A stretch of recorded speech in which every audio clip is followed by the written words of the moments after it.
Eliana, Eliana.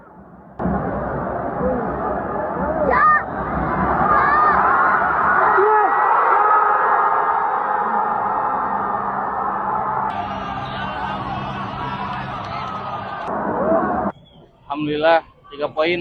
Awal putaran kedua pertandingannya seru, berat, banyak tantangan. Putaran kedua ada 2 kompetisi yang akan dilalui, jadi Persib lebih baik lagi dari putaran pertama. Tantangannya lebih berat, saingannya lebih banyak. Mudah-mudahan dingin terus.